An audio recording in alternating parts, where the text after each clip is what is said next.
নানা ধরনের বিপদ আপদ দিয়ে আল্লাহ তাআলা আমাদেরকে পরীক্ষা করবেন। তবে ইন্টারেস্টিংলি মজার বিষয় হচ্ছে পরীক্ষাটা এক একজনের এক এক রকম। পুরো পৃথিবীটা একটা পরীক্ষা ক্ষেত্র, কিন্তু কারো প্রশ্নপত্রের সাথে কারো প্রশ্নপত্রের কোনো মিল নাই। সুবহানাল্লাহ। আমার পরীক্ষা একরকম, আপনার পরীক্ষা আরেক রকম, ওই ভাইয়ের পরীক্ষা আরেক রকম। সবাই পরীক্ষার্থী। কারো জন্য পরীক্ষা হচ্ছে সে খুব অসুস্থ, প্রচন্ড অসুস্থতা, তার জন্য পরীক্ষা। ক্যান্সারের রোগী, ডক্টর বলছে 4th স্টেজে চলে আসছে, কয়েক মাস বাঁচতে পারে, এটা তার জন্য পরীক্ষা। আবার কারো দেখবেন যে খুব একটা অসুস্থতা নাই, অসুস্থতার ঝামেলা নাই, কিন্তু তার দারিদ্রতা আছে, তার আর্থিক অনটন, এটা তার জন্য পরীক্ষা। আবার কারো দেখবেন অসুস্থতাও নাই, দারিদ্রতাও নাই, তার দাম্পত্য জীবনের সমস্যা।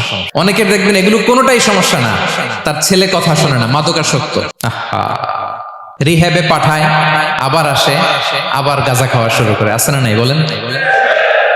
দেখেন তার পরীক্ষাটা আবার আলাদা। তাহলে পরীক্ষা ছাড়া, বিপদ আপদ ছাড়া দুনিয়াতে কেউ নাই। পরীক্ষা দিয়ে দিয়ে নিজেকে প্রমাণ করতে হবে। আর এক একজনের পরীক্ষাটা এক এক রকম। কারো পরীক্ষার সাথে কারো পরীক্ষার কোনো মিল থাকবে না।